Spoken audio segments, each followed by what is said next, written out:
this is James from Cinemassacre, and right now I'm really busy working on the Angry Video Game Nerd movie. But in the meantime, right here, I'm at Game Trailers, and I'm going to be talking about some games that I remember from my youth. Some pretty well-known ones, but I'm going to be going without a script right now, so I'm probably going to suck really bad, but let's go and see what happens. Sonic the Hedgehog. You see, that was the game that sort of lured me over to the Sega Genesis. You see, back then, there was a lot of arguing over what was better, Nintendo or Sega, and as if you had to own one or the other. Because, unless your parents were rich, you kind of did. You had to pick a side, So I was more of a Nintendo guy, and then Super Nintendo came along, so that was obviously the next logical step. And my next door neighbors had a Sega Genesis, so I kind of had best of both worlds. I got to go over their house to play Sega Genesis, and whenever I did, majority of the time they were playing sports games. So lots of sports games on Sega Genesis, and I wasn't really into them as much. See, I was more of a nerd, and they were more of the jocks. So you had the Nintendo household and the Sega household. And then one day I went over there, and they had this game called Sonic the Hedgehog. And wow, blew my mind. At first I thought it sounded kind of stupid, but then I played it, and it was a side-scroller, and the first thing that struck me about it was how colorful it was. It had just a great palette of colors, just blue skies and green hills, and even the hills seemed to have all kinds of plant life. And then you hit that thing at the end of the level and all the animals come out, and it's just, really dazzling to the eyes. But the biggest thing about it was the speed. I'd never seen anything so fast like that. Like, this is basically my reaction was just,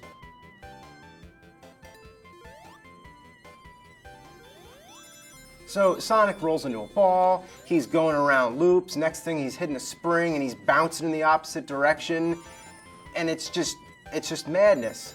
Sega called this blast processing in the commercials, and whether it was a marketing gimmick or not, it was really just, the game had the fastest speed I'd seen yet.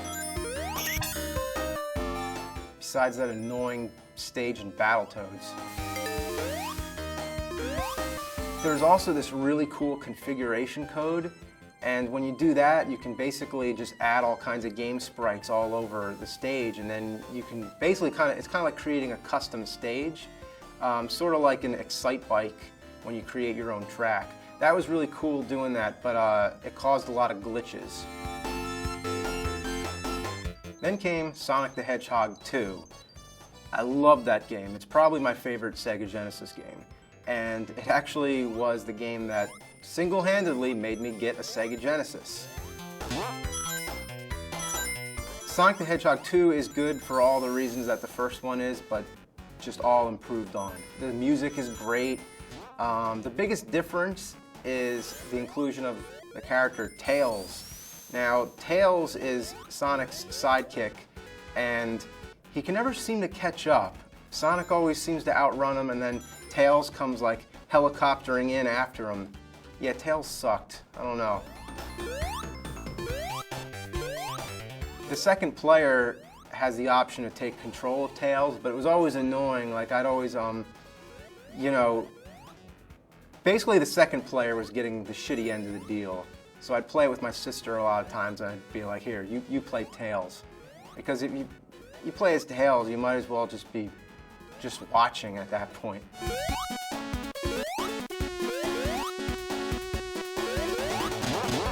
There is a two-player mode where you can both play simultaneously, but it's a split screen. It's alright, but I think the game is best enjoyed when it's a full screen. There is a bonus stage where you can both play on sort of like this half pipe, and it's like in 3D, and I remember thinking that was really cool when I saw that as a kid. Wow, it's in 3D. My favorite stage was the casino. That was awesome because there was just all these blinking lights. It was just like sensory overload.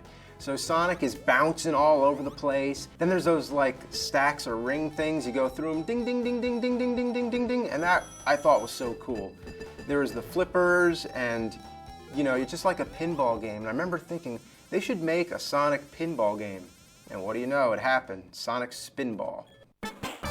Then there was Sonic 3, and I remember I found the underwater stages so annoying because it's like you're always underwater and then the music starts accelerating and it gets faster and faster and it's just like driving you insane. Like I want that music to stop, and then Sonic drowns and it's pathetic. It's sad.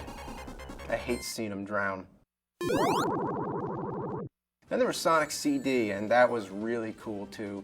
I remember that one being really disorienting. It was like Sonic on crack. You're flying all over the place, but I loved it. It was awesome. And then everybody wants me to review the bad Sonic games, which I think came later because I've never played a bad Sonic game, but people ask me all the time. It's one of my biggest requests. All I can say about Sonic is, it's awesome.